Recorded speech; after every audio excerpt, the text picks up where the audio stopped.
హల్లెలూయా. ఇంకా అంటున్నాడు చూడండి అమ్మ, ముందుకు సాగిపోతే అందుకంటున్నాడు అక్కడ వాక్యంలో. అయితే ఏమన్నాడమ్మా వాక్యంలో 2వ అధ్యాయంలో 10వ వచనంలో అంటున్న మాట.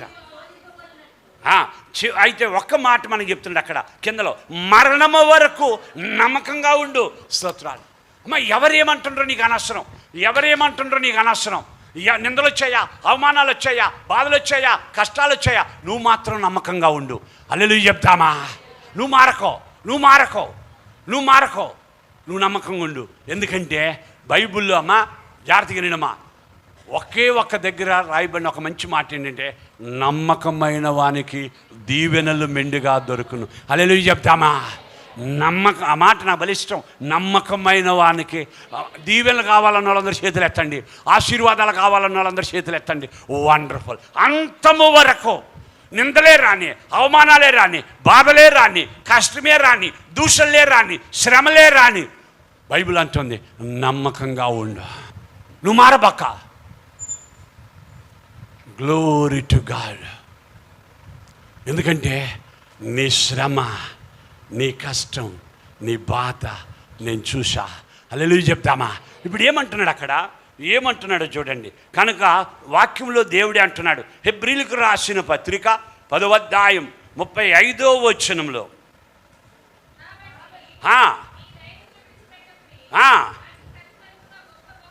గొప్ప బహుమానం కలుగును.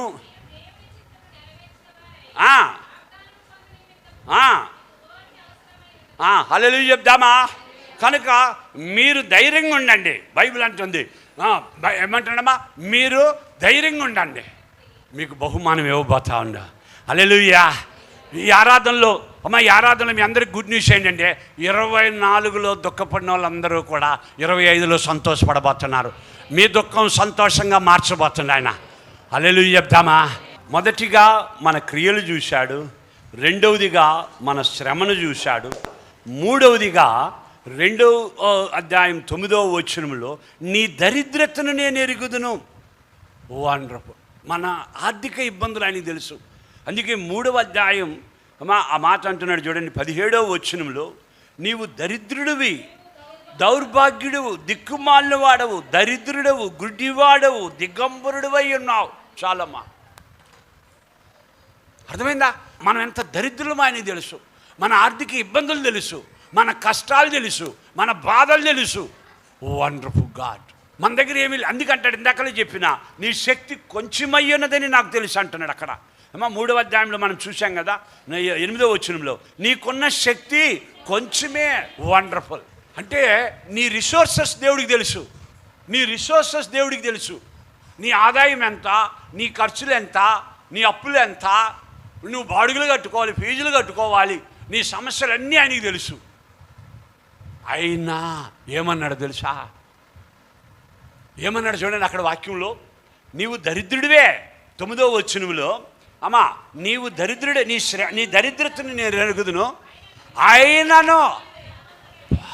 హల్లెలూయా. మనం దరిద్రులం కామంట దేవుడు చెప్తున్నాడు. నువ్వు ధనవంతుడివి. పక్కన వాళ్ళతో చెప్పండి, నువ్వు ధనవంతుడివి. హల్లెలూయా. అంటే మన భాషలో చెప్పాలంటే నువ్వు సౌండ్ పార్టీవి అన్నమాట. ఏం పార్టీ? Sound party wear. హల్లెలూయా చెప్తామా. అర్థమైందా? నువ్వు దరిద్రుడివి కాదు, నువ్వు ధనవంతుడివి.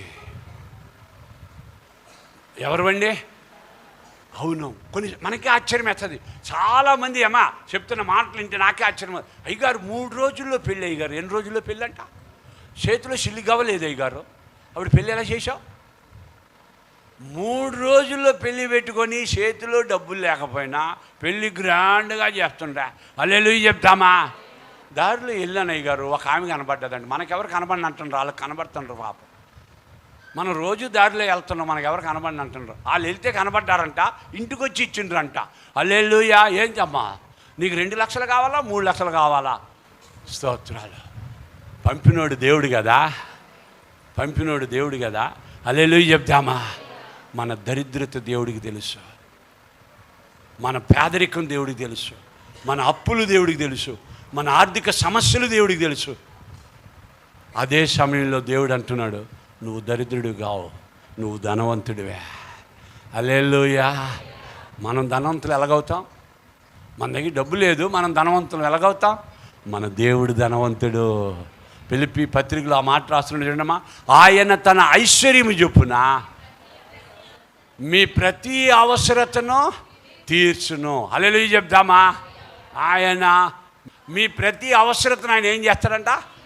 కనుక ఆయన ఐశ్వర్యవంతుడు కనుక మీ ప్రతి అవసరతను తీర్చే దేవుడు ఆయన. అర్థమైందమ్మా? అది ఎంత పెద్దదైనా, అది ఎంత పెద్ద ఖర్చు అయినా, అది ఎంత పెద్ద బిల్లు అయినా అందుకే మనం ఎప్పుడూ కూడా ఆయన చిత్తమా కాదా అని అడగాలి. ఎందుకంటే అమ్మా, ఆయన చిత్తం అంటే ఒక మాట ఇంగ్లీష్లో అంటారు, when it is his will it is his bill. Hallelujah చెప్దామా? When it is his will it is his bill.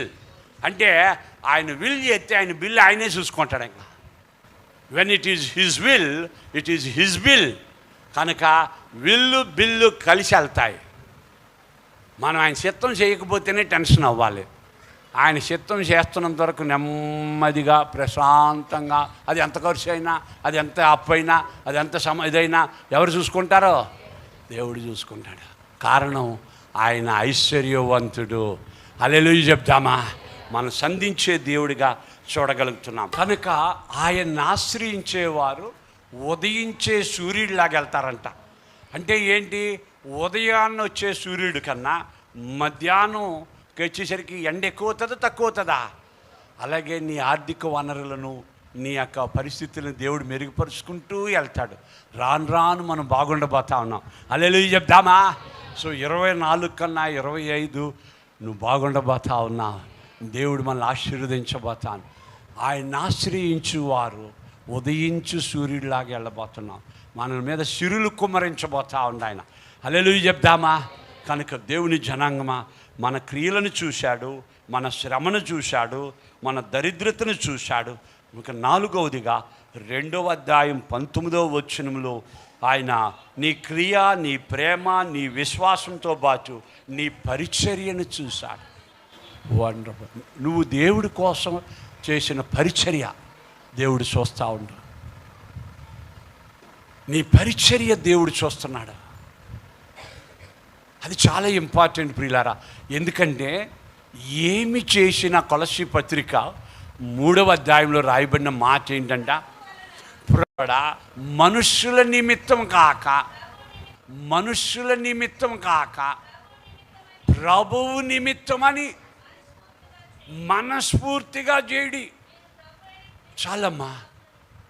మనం ఏంటంటే అందుకంటాడు, నువ్వు చేయి, నువ్వు పాడతావా, నువ్వు ప్రార్థిస్తావా, అమ్మా నువ్వు ఏం చేస్తావో 2 నిమిషాల్లో, 1 నిమిషమో, పెద్ద పనో చిన్న పనో, స్తోత్రాలు.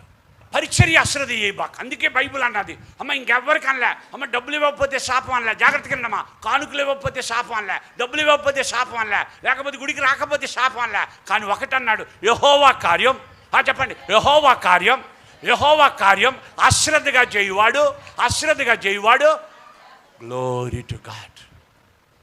ఇంకా దేనికి శాపగ్రస్తుడు అనలే. నువ్వు డబ్బులు ఇవ్వకపోయినా పర్వాలే, నువ్వు కానుక ఇవ్వకపోయినా పర్వాలే, నువ్వు పేదనికి రాకపోయినా పర్వాలే, అవన్నిటి గురించి శాపగ్రస్తుడు అనలే. యెహోవా కార్యం, గ్లోరీ టు గాడ్. దేవుడి పని నువ్వు చేయాల్సింది చేయి. నీకు ఇచ్చిన తలాంతుని బట్టి నువ్వు చేయి. ఎందుకంటే దేవుడు చూస్తుండ, ఆయన నీ పరిచర్యం చూస్తుంది. అందుకే అంటున్నాడు, ఇంకో మంచి మాట రాశాడు, చేస్తున్న వాళ్ళకి ఎంకరేజ్మెంట్గా అంటున్నాడు. ఏమంటున్నాడు?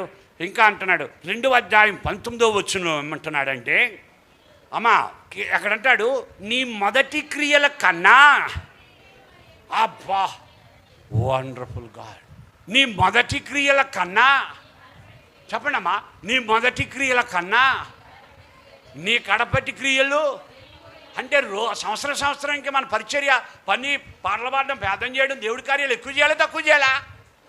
చెప్పండి అమ్మా, అందరు చెప్పండి, ఎక్కువ చేయాలా తక్కువ చేయాలా? నువ్వేంటి వెనకబడిపోతున్నావు? ఇంకా ఏం చేద్దాం? వండర్ఫుల్. దేవుడు దీవించుని గాక. నీ మొదటి క్రియల కన్నా కడపటి క్రియలు ఎక్కువ, ఇంకా ఎక్కువ. రాను రాను కిందకి దిగిపోవడం కాదు, రాను రాను ఎక్కువ చెయ్యాలి. ఇంకా ఏం చేద్దాం, ఇంకా ఏం చేద్దాం. నిజంగా ఈ యొక్క వింగుల్లో మనం చూస్తుంటే దేవుడి కార్యాలు జరుగుతున్న సంతోషంగా ఉంది. హల్లెలూయా చెప్దామా? మరి సండే స్కూల్లో ఉపవాస ప్రార్థనలు పెడుతున్నారు మంగళవారం. వండర్ఫుల్. ఇంకా ఏం చేద్దాం, ఇంకా ఏం చేద్దాం, ఇంకా ఏం చేద్దాం. చెయ్యండి. దేవుడు అంటున్నాడు పెంచుకో, ఎక్కువ చేసుకో, నీ క్రియలు ఎక్కువ చేయి. ఎందుకంటే ప్రతిఫలం ఇచ్చే దేవుడు. హల్లెలూయా చెప్తామా? హెబ్రీ 6:10 ఏమంటాడు చూడండి. హెబ్రీ 6:10 మీరు చేసిన కార్యమును మీరు పరిశుద్ధులకు ఉపచారం చేయించుండట చేత తన నామమును బట్టి చూపిన ప్రేమను మరచుటకు.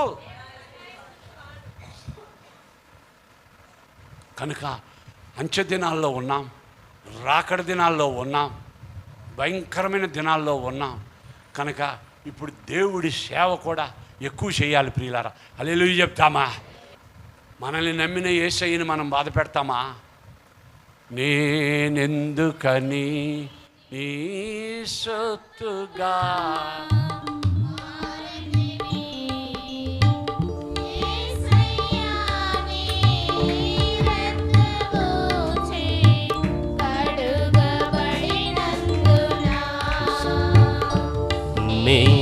నేనెందుకని నీ సొత్తుగా మారితిని యేసయ్యా నీ రక్తమోచే కడుగబడినందున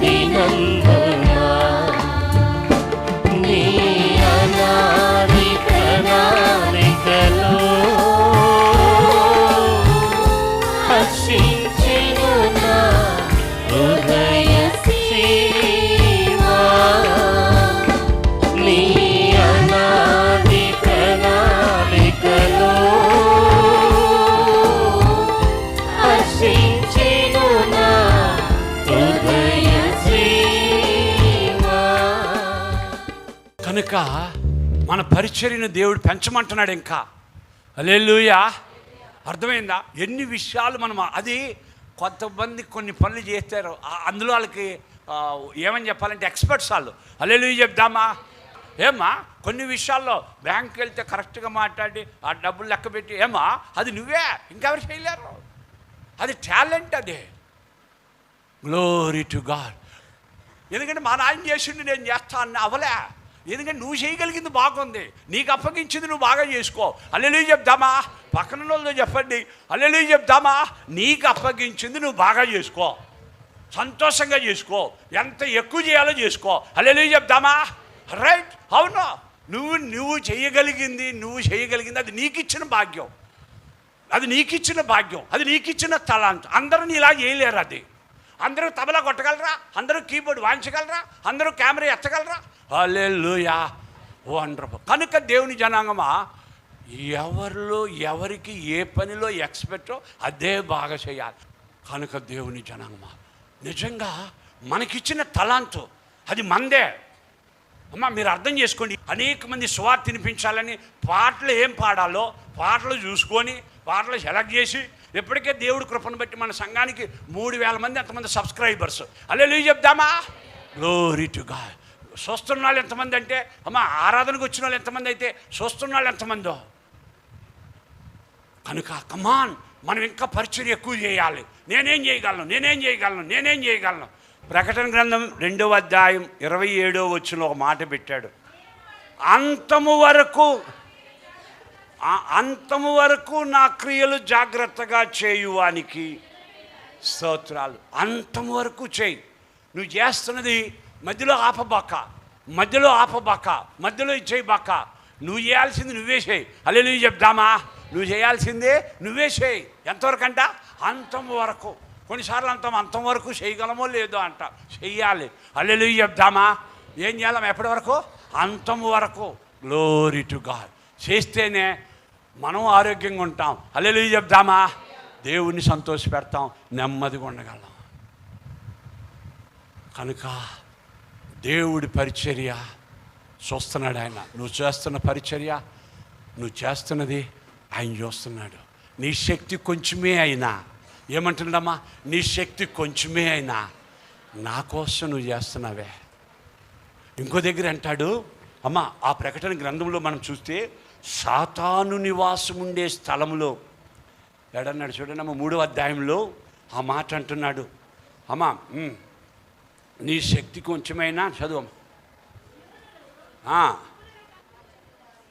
సాతాను సమాజపు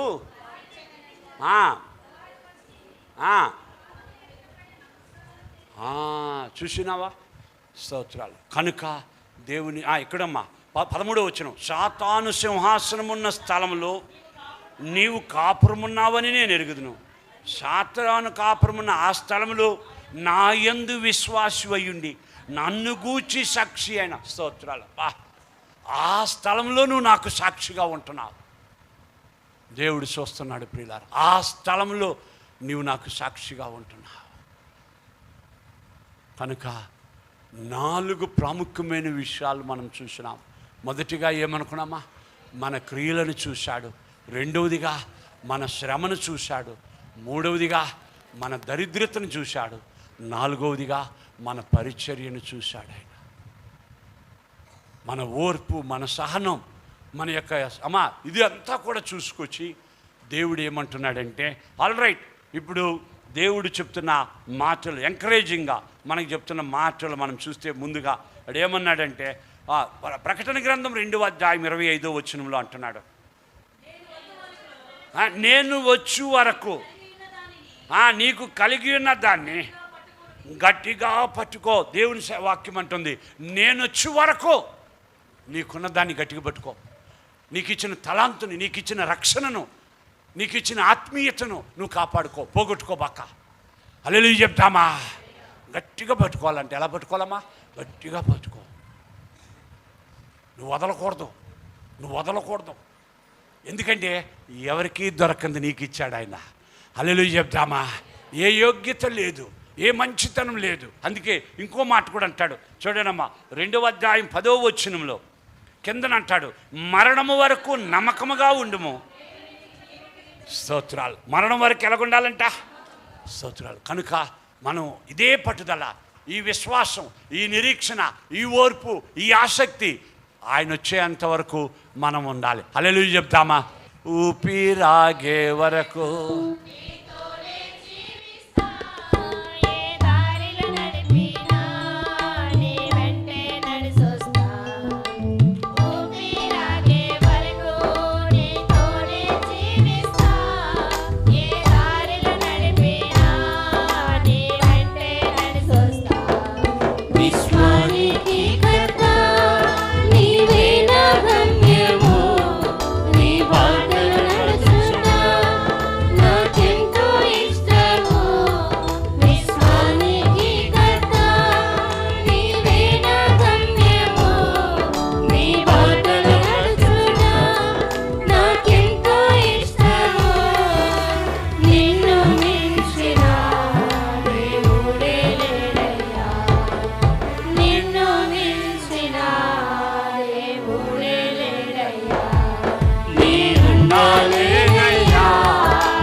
దేవుడు ఎంకరేజ్ చేస్తున్నాడు. చేయి, నువ్వు ఎవరు మాట్లాడినా, ఎవరు నిన్ను ప్రోత్సహిస్తారో ప్రోత్సహించరో, నేనున్నా, చేయి, నేను వచ్చేంత వరకు చేయి, మరణం వరకు చేయి, నేను నిన్ను ఆశీర్వదించబోతున్నా దేవుడు సెలవిస్తున్నాడు. కనుక మనకంటూ దేవుడు కొన్ని పరిచర్యలు, మనకంటూ దేవుడు కొన్ని పనులు ఇచ్చాడు. అది నువ్వు చేస్తేనే బాగుంటుంది.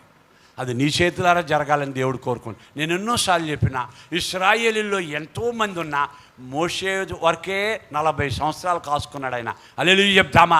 అది మోషే చెయ్యాలన్నది దేవుడి ఇష్టం. దావీదు కొరకు కనిపెట్టాడు.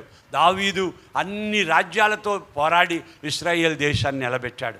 కనుక ఎందుకో మన మీద ఆయనకు అంత ప్రేమ. హల్లెలూయా చెప్తామా? నీవు నేను చెయ్యాలన్నది ఆయన ఆశ. Glory to God. మనం చేస్తేనే బాగుంటుందని ఆశపడుతున్నప్పుడు మనం తప్పించుకుంటే ఇదైతే ఎస్కేప్ అయిపోవడానికి ప్రయత్నిస్తే దేవుడు ఒప్పుకుంటాడంటారా? అది మనమే చెయ్యాలి. హల్లెలూయా చెప్తామా? దేవుడు చూస్తున్నాడు, అది నువ్వే చెయ్యాలి, అది నువ్వే చెయ్యాలి. కనుక దేవుని జనాంగమ వీటన్నిటిని బట్టి ఒక మాట పెట్టాడు. అక్కడ ఏమన్నాడంటే చూడండి, ఆ మాటను మనం చూద్దాం. ప్రకటన గ్రంథం 2వ అధ్యాయం 4వ వచనంలో మొదట నీకుండిన ప్రేమ, స్తోత్రాలు, మొదట నీకుండిన ప్రేమ నీవు వదిలితివి. అర్థమైందా?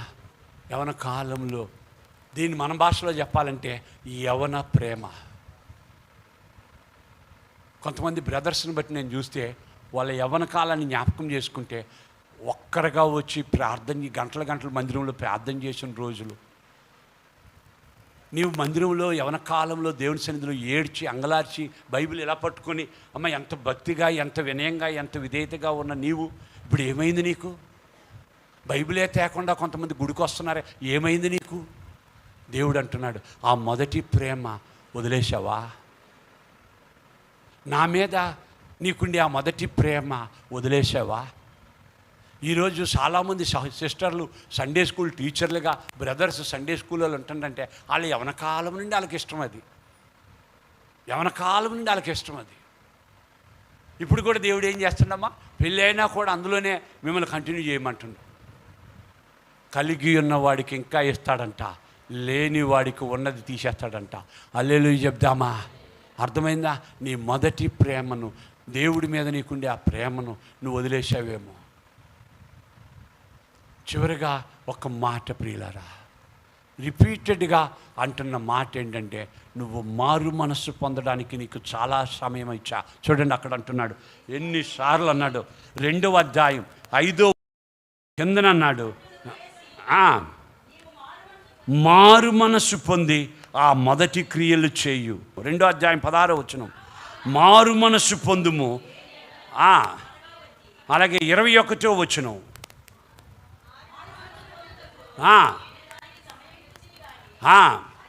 3వ అధ్యాయం 3వ వచనం, మారు మనస్సు పొందుము నీవు జాగరూకుడవైన ఎడల. స్తోత్రాలు. కనుక దేవుని జనాంగమా, 24లో ఎక్కడెక్కడ ఫెయిల్ అయినామో, 24లో ఎక్కడెక్కడ మనం వెనకబడిపోయినామో, ఎక్కడెక్కడ బలహీనమైనామో, ఎక్కడెక్కడ దేవుని దుఃఖపెట్టామో, ఆయన మేళ్లను మనం స్తుతించక, ఆయన చేసిన ఉపకారాలకి మనం కృతజ్ఞమే లేక మర్చిపోయిన సందర్భాలు ఉన్నాయేమో. అందుకంటున్నాడు, మారు మనస్సు పొందు. 25 నీకు బాగుండబోతా ఉంది. హల్లెలూయా చెప్తామా? 25 నీకు ఆశీర్వాదకరంగా దేవుడు ఉంచబోతున్నాడు. నీవు లేనిపోని సందేహాలు, లేనిపోని అనుమానాలు, లేనిపోని అపోహలు, లేనిపోనివన్నీ నువ్వు పెట్టుకొని దేవుడి కార్యాల్లో కలుసుకోకుండా ఉన్నావేమో, లేదా దేవుడి చిత్తం చేయకుండా భయంతో నువ్వు ఇదైపోతున్నావేమో. మారదామా? ప్రభు వైపు చూద్దాం, ప్రార్థన చేసుకుందాం. ఎవరికి వాళ్ళం కొద్ది నిమిషాలు ప్రభు వైపు చూద్దాం. ఇదిగో నాయనా దేవా నా జీవితం అన్నప్పుడు అందరం అలాగ మన జీవితాలు సమర్పించుకుందాం. కానీ ఒక మాట ఆలోచించుకుందాం, పలుమార్లు వైదొలిగినానయ్యా పరలోక దర్శనం నుండి. క్రీస్తునందు ప్రియ దేవుని జనాంగం, చాలామంది ఈ టీవీలలో వర్తమానాలు విని మా కార్యక్రమాల గురించి ప్రత్యేకంగా ఫోనుల్లో చూడాలని ఇష్టపడుతూ ఉన్నారు. ఈ రోజుల్లో అందరికీ స్మార్ట్ ఫోన్లు వచ్చినాయి కనుక అందరూ కూడా మరి స్మార్ట్ ఫోన్లో వారి ప్రయాణాల్లో కానీ, వారి తీరిక సమయాల్లో కానీ, ఆఫీసుల్లో కానీ ఈ వర్తమానాలు వినాలని ఎంతగానో ఆశపడుతూ ఉన్నారు. వారందరిని బట్టి నేను ప్రభువుకి స్తోత్రాలు చెల్లిస్తూ ఉన్నా.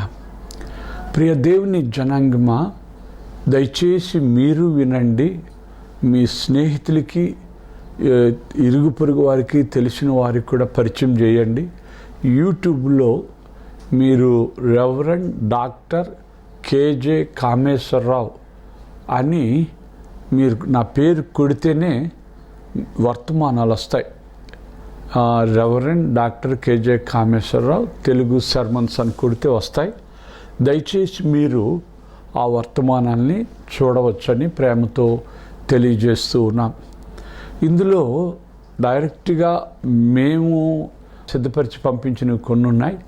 కొన్ని టీవీ వారే ప్రత్యేకంగా, మరి శుభవార్త టీవీ వారు, రక్షణ టీవీ వారు, అలాగే మరి కొంతమంది సంఘాలు కూడా మరి యూట్యూబ్లో నా వర్తమానాలు అప్లోడ్ చేసి ఉన్నాయి. కనుక అన్నీ కూడా మీరు నిదానంగా మీరు విని ఆత్మీయంగా మేళ్ళు పొందాలని నేను ఆశపడుతూ ఉన్నా. నిజంగా అప్లోడ్ చేసిన టీవీ స్టేషన్ల వారికి, సంఘాల వారికి నా ప్రేమపూర్వకమైన హృదయపూర్వక వందనాలు తెలియజేసుకుంటూ ఉన్నా. ఈ వర్తమానాలు అనేక మంది వినాలని మరి ప్రేమతో అడుగుతున్నారు. వారందరిని బట్టి, మీరు ఇస్తున్న ఈ ప్రోత్సాహాన్ని బట్టి మీకు నేను చాలా వందనాలు తెలియజేస్తున్నా. దయచేసి వినండి, ఇతరులకు వినిపించండి. అనేక మంది ఆత్మీయంగా మేలు పొందుకునేటట్టు మీరు సహకరించండి. ఇది స్వచ్ఛమైన పాలులాగా అన్నమాట. ఇందులో కల్తీ ఏముండదు. అందుకే చాలామంది గొప్ప గొప్ప దైవజనులు ఉన్నారు. చాలా ఆకర్షితకంగా మరి ప్రసంగాలు చేసేవారు ఉన్నారు. కానీ నాకు తెలిసిన, నాకు ప్రభు బయలుపరిచిన మర్మాలను, ఈ సందేశాలను మీకు నేను అందిస్తున్నాను. కనుక దయచేసి వాటిని మీ ఆత్మలకు అనుకూలంగా, మరి ఆత్మీయంగా మిమ్మలను పరివర్తనలోనికి నడిపించేవిగా, మిమ్మలను ఆలోచింపజేసేవిగా మరి ఈ వర్తమానాలు ఉంటున్నాయని నేను పరిశుద్ధాత్మను బట్టి దేవునికి స్తోత్రాలు చెల్లిస్తున్నా. ఆ విధంగా పరిశుద్ధాత్మ దేవుడు క్రియ జరుస్తూ ఉన్నాడు. కొంతమంది అంటారు, అయ్యగారు మాకు హార్ట్ ఆపరేషన్ చేసినట్టే మీరు కోస్తూ ఉన్నారు, మీ వర్తమానాలు మమ్మల్ని తాకుతున్నాయి. వండర్ఫుల్, ప్రభుకి స్తోత్రం. అనేక మంది ఫోన్లు చేసి, ఫోన్ల ద్వారా కూడా తమ యొక్క ఆశీర్వాదం, ఆనందాన్ని మాతో పంచుకుంటూ ఉన్నారు. వారందరిని బట్టి నేను ఆత్మదేవుడి